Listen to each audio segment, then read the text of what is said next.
Hey guys, so welcome back. And as you can see from the title of this video, I'm doing a recap of my third trimester of pregnancy out here in Japan. So right now I actually am finally 40 weeks pregnant. It's crazy to think about how quick these weeks go by. I'm just gonna jump right in, and I have my notes here with me because you know, the third trimester goes by so quickly that I can't exactly remember like what happened and you know how I felt each week. So I'm glad I took some notes for each week that I'll just kind of read off of to give you my overall experience. The third trimester actually starts on week 28 and ends until you give birth. Week 28, I literally had so much energy. I had a lot of energy, and I took a 2-hour walk every single day, whether that was 1 hour in the morning and then 1 in the evening, or just like 2 hours altogether. I usually try to split it up so that I didn't kind of exhaust myself, but I had a lot of energy. I was super motivated. Like I wanted to do everything, get everything done.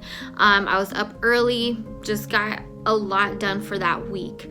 I remember feeling really great around that time of the end of my second trimester going into my third trimester. And then what's so crazy is I like want to stress to you so bad how things can change like from day to day, from week to week, just like in a snap of a finger, because once week 29 and week 30 hit, the exhaustion just like kicked in. I had a hard time getting up in the morning. It felt like the baby had a huge growth spurt. There was a lot of movement. In this baby app that I use, you're able to calculate how many times the baby kicks in however many minutes or however long. So my baby was kicking about 10 times in a 15 to 30 minute period. It rarely went to 30 minutes. So in about a 15 to 20 minute period, I would say.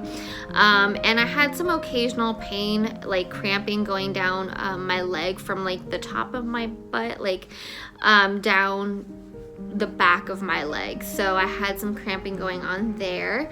And I had restless leg syndrome at night. So I had really bad restless legs at night. And that was probably due to my iron deficiency. And I keep looking down because I have my notes down here. But I went from 2-hour walks every day to 1-hour walks every day. I was still doing that though, on a daily basis. Laying down, sometimes it was hard to breathe, and I couldn't eat in large quantities anymore.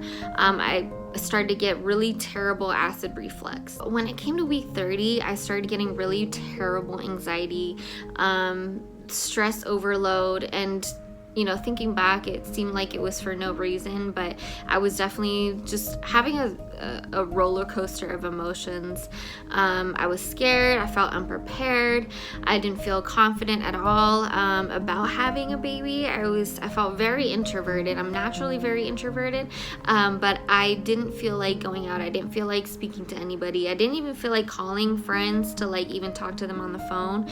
I just didn't want to socialize at all. And I did stay home a lot of the time. But then, let's see, going into week 31 and 32, I started craving sweets more. I didn't crave that many sweets during my entire pregnancy up until this point. So I started craving sweets like chocolate and stuff, and some junk food like fried chicken. And I was super craving bagels and cream cheese. I don't know what it was about it, but bagel and cream cheese was like my go-to. Still exhausted at this point in the mornings, and especially after meals. Like after eating, I was just so exhausted. I had a hard time falling asleep still because of my restless legs. And I felt overly large and fat. I remember that feeling, like feeling way too big, way too fat, just like extremely lethargic, even though my goal was to take 10,000 steps a day. I have an iPhone, so we have like, if you have an iPhone, there's like the health part where you can like go and check how many steps you've taken a day. And my goal was 10,000. And you know, just starting to clean the house, and I do my best to take a bath every single night as well. And then after taking a bath, I'm able to do some stretches and exercises. So going into week 33, I felt so much better emotionally. The emotional stability was like much better, let's just say. And I'm not sure what caused that. It's not like I did anything. I think it's just, you know, you just having to go with the flow. But I did start constantly eating ice. And I'm pretty sure, I mean, there's a huge correlation between eating ice and having iron deficiency. So that's definitely where that came from.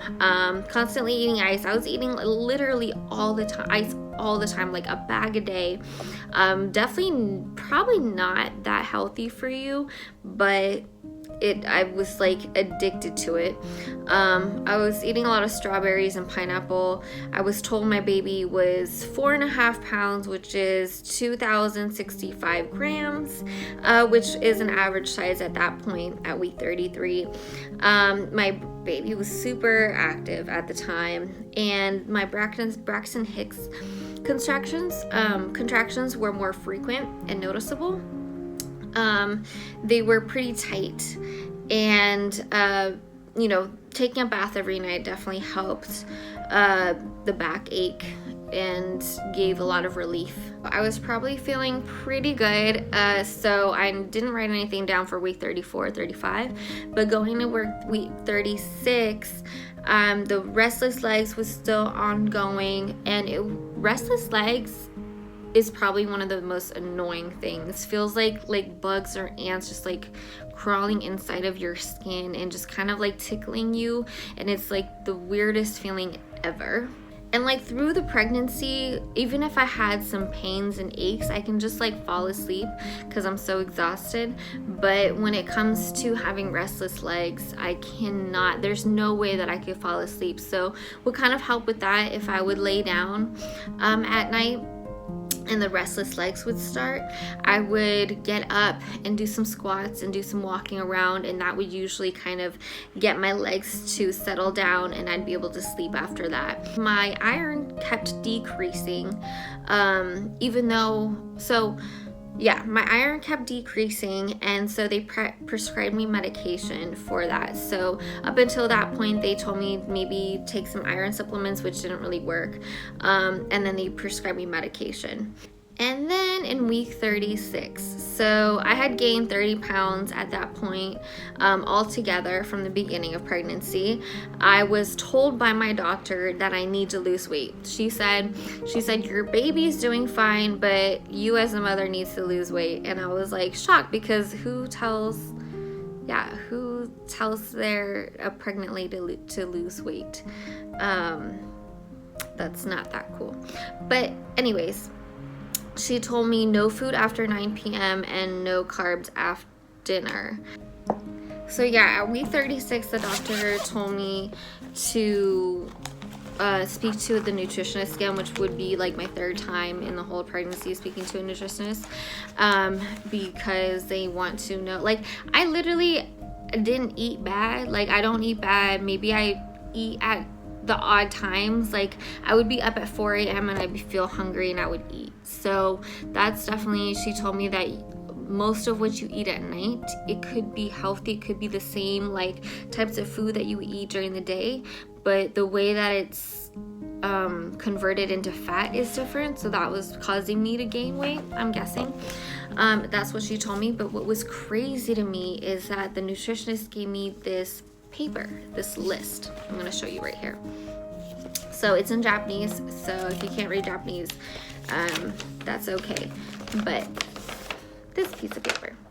So this, as if you can see, it says okay, NG, which is no good, and then this means you can eat it sometimes. So this is a list of foods that they told me is okay to eat, only okay sometimes, and then like don't do your best not to eat it. So what was funny to me is, I'm just gonna read a few of these off to you. So what's okay to eat, like what they recommend is fish, of course, like seafood, shrimp, crab, stuff like that. Eggs is fine. Meat is fine. Anything like bean related, soybeans, edamame, stuff like that. Peanuts and stuff that haven't been like overly flavored. Soy sauce is okay, mayonnaise is okay, miso is okay, salt is okay, garlic is fine, cheese is good. Yogurt that doesn't have like extra preservatives and like what do you call it? Like non-flavored yogurt, so plain yogurt. Avocado.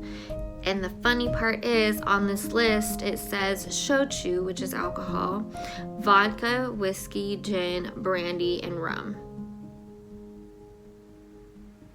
Let's move on. So on the list of like the middle part where it says like try not to eat too much of it, carrots, cherry tomatoes, kimchi, different sauces, ketchup, ponzu sauce, like sweet sauces, 0-calorie juices, milk, different sweets, and dry red wine. And what they have under do not eat, or do your best not to eat it: mixed beans, chickpeas, corn, honey, anything with like a roux, so I'm guessing like a curry, sports drinks, vegetable or fruit juices, rice, bread, noodles, potatoes, sweet potatoes, a bunch of different kind of potatoes, noodles again, macaroni. Don't eat too many fruits, drinkable yogurt, and don't drink beer, certain other kinds of sweet liquor.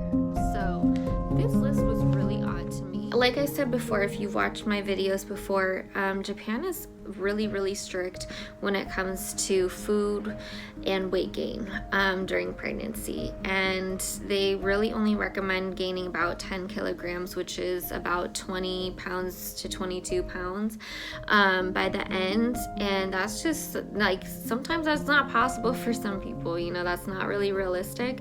And of like you just saw with this list, I mean, that's kind of ridiculous. I kind of freaked out when they told me that I needed to lose weight.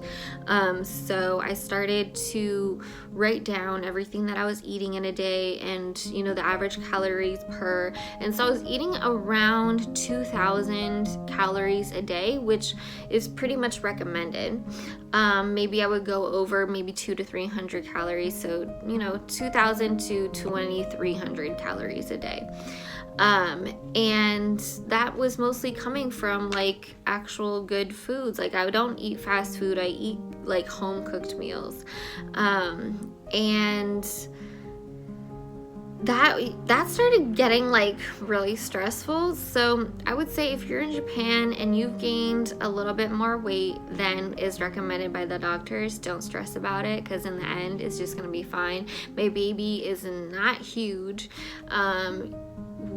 I don't have super high blood pressure. I don't have high blood sugar levels. I don't have gestational diabetes. I'm totally fine. So I don't think it was worth all the stress that I put on myself. But to go back to week 36, some other things also, I think my baby dropped a little bit at week 36, so I had less heartburn and acid reflux at that point. So my heartburn and acid reflux, I was super lucky. It only lasted for like 2 to 3 weeks, if that.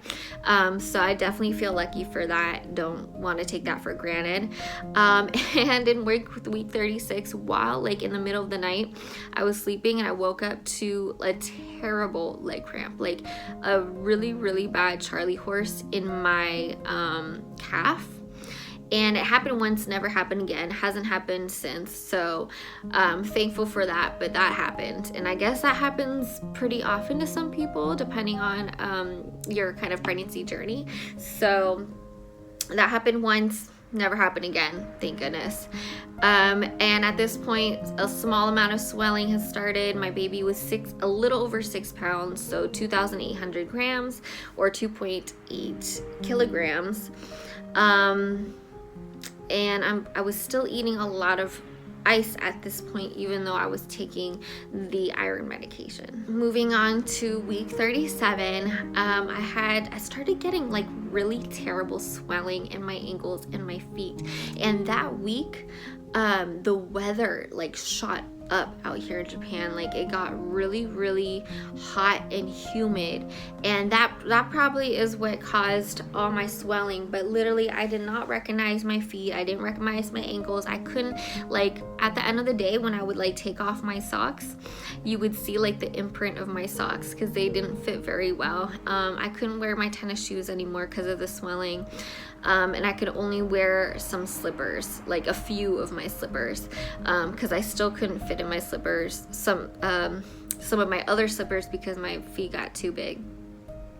So that kind of freaked me out because it was so instant, but it only lasted for about 3 to 4 days, and the weather went down again. You know, the weather's been up and down, especially since it's June, so my feet are back to back to normal now at week 40, so it wasn't that big of a deal. But at that point in time, because of all the swelling, I was feeling super huge, really heavy, sluggish. Exhaustion was through the roof again. I'm gonna blame it on the weather. My emotions were up and down. I had a hard time keeping my weight off. My baby at that point, at week 37, was 6.5 pounds, so he was almost 3,000 grams or 3 kilograms, almost. And my iron levels were still dropping, even though I was taking the medication, and my ice cravings and my restless legs at night had subsided. So moving on to week 38, the swelling has gone down. My baby is now 3.1 kilograms, so about 7 pounds, still very active in there. And now finally my iron levels are up to normal, which was really good, because if they kept going down or if they didn't go up, they were gonna have to put an IV in me, and I don't like needles already, so I really wanted to avoid that. Changed my birth plan at 38 weeks to having an epidural. There's really no harm to the baby, so that was really my biggest concern. So he kind of threw that out the window, so that concern wasn't there anymore. The type of epidural might be different from Japan to the States, and the strength of it and stuff, so the research on the epidural itself, the anesthesia, might be different, so that could be the difference in research. All in all, I would say my experience has been pretty good. Week 39, which was last week, nothing had really changed. Week 40, this week, nothing too much has changed. 2 weeks ago, I was 1 centimeter dilated, and then last week I was 1.5 centimeters dilated, and then today I had my appointment and they told me I was 2 centimeters dilated. So it's getting there, but we're not there yet. And he told me that my contractions, like, I'm not having enough like contractions or Braxton Hicks contractions, so my uterus is still not ready yet, which is obvious. I feel that, and a lot of people say that first time moms I usually go past their due date, which is totally fine, but I'm just like super anxious. The way that I'm feeling right now, he feels really comfortable in there. He's feeling super duper comfortable, but I am feeling like cramps and aches in my back, my lower back, like my pelvic area for the past like week to 2 weeks. So I feel everything expanding, which is good, but I guess it's just a slower process. Of course, just like anybody else has done their research on how to naturally induce yourself, like eating spicy foods or eating pineapple, or like bouncing on a bouncy ball, taking walks, exercising, things like that. So kind of doing that, but not really, because I don't think that's like there's one thing that's going to do it. So we'll see. I'm super excited, and I can't wait to meet my baby, but I can't wait to show him off to you guys as well. So that was the recap for my third trimester here in Japan. If you guys have any questions, don't be afraid to kind of reach out to me on any of my social media platforms or in the comments below of this video, and just let me know how you liked it, and let me know your journey if you're out here. So I'll see you guys on the next video. Bye.